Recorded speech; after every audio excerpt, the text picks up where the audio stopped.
ખોડલ મારે ગમનારી એમાં ખોડલ મારે ગમનારી અરજી સુણીને આઈ આવતી તીરે મારો હાજરે સુણીને માં આવતી તીરે ખોડલ મારે ગમનારી એમાં ખોડલ મારે ગમનારી એમ નવગાણ આવ્યો વરુડીના નેઘડે અરે રે મન લડી લડી લાગ્યો છે ભાઈ પછી વાલથી એ વાલથી આએ હાથને લાંબા કર્યા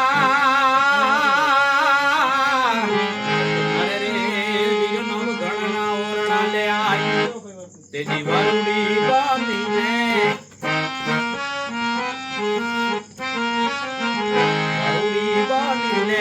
પીનાવતી તીરે માડીનો ઘણના ગોળલા વાળતી તીરે કોડલ મારે ખંકારી એમાં કોડલ મારે ખંકારી નવગણનું 9 લાખ દળ કઈ છેડો નવગણ કટક એટલે 9 લાખ દળ હતું એટલે માને કીધું કે રોકાઈ જાવ કારણ એક આ બેન રહ્યા ને એના જેવડી દીકરી આમ હાથ લાંબા કર્યા નવગણના ઓરણા લઈ લીધા નવગણને ખબર પડી કે આ છે કોક જોગમાં અને અહીંયા જઈને એના પગમાં પડી ગયો કે તમે ભેમા વગર નહીં જાવ નવગણે જોયું ઝૂંપડી નાની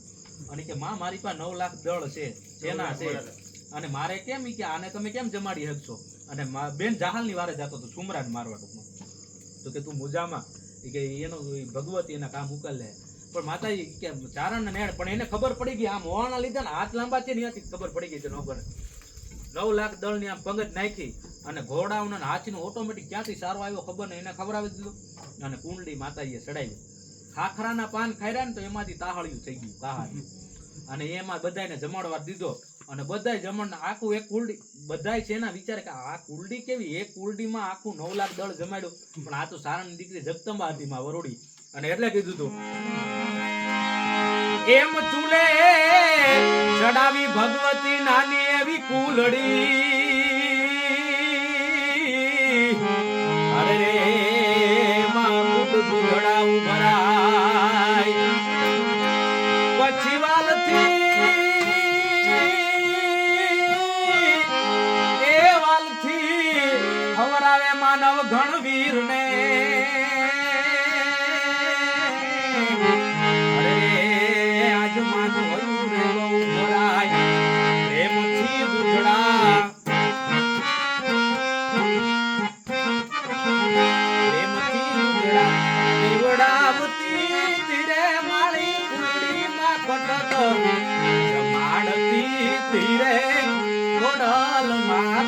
ગમકારી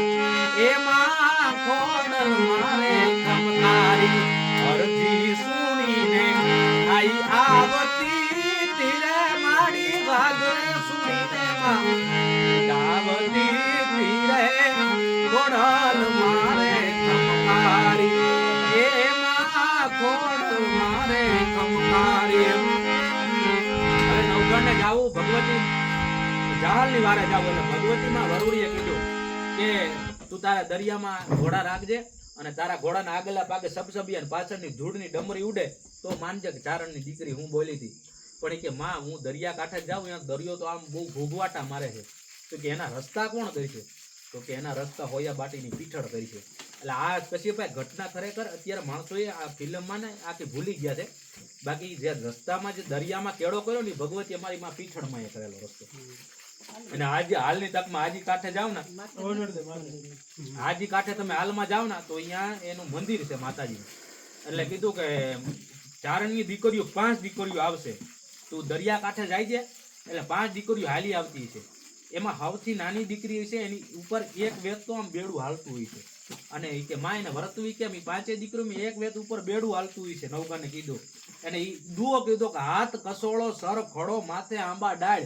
આજી આડી ગંગ વહે અમારી પાણી હાર પીઠબાર એટલે ત્યાં એને લાકડી પગમાં પડી જાય છે અને એ તારા રસ્તા કરે છે નવગણે જેવું નિશાની જોઈ એ પ્રમાણે વરુડીમાં કીધું ટૂંકમાં અહીંયાથી તો નીકળી ગયા નેહડેથી અને આગળ જાય એટલે 5 દીકરીઓ હાલી આવતી હતી. એક વેત ઉપર બેડું હાલ્યું આવતું હતું અને લાકડી પડે એમ પગમાં પડી ગયો અને હોયા બાટીની પીઠળ ટૂંકમાં માતા ઈ તો પછી વર્તી જાય ને કે જા બેટા તારા રખવાડા તો ભગવતી કરી છે અને કે હવે તું જાય છે દરિયા કિનારે અને 2 ભેળિયા આપ્યા કારણ કે પઠ્ઠો પીર છે ને ઈ સુમરાની પાછી રક્ષા કરતો. તમે જોઈ લેજો ગમે ઇતિહાસ તપાસશો ને મેન રાજા સાહેબ ગમે અહીંયા છે ને અહીંયા કંઈક દેવ તત્વોનો હાથ છે તો જ એટલું થઈ શકે બાકી ન થઈ શકે શક્ય નથી. આપણે ભલે કહીએ કે આ માણસ એટલો પૈસાવાળો બિઝનેસમેન ને પણ એની પાસે કાંઈક શક્તિ તત્વો તો કામ કરતું જ હોય. અમારા કલાકાર જગતમાં અમુકના નામ પ્રચલિત જોવો ને તો ઘણા કલાકારો છે હાલવાવાળા હાલે જ છે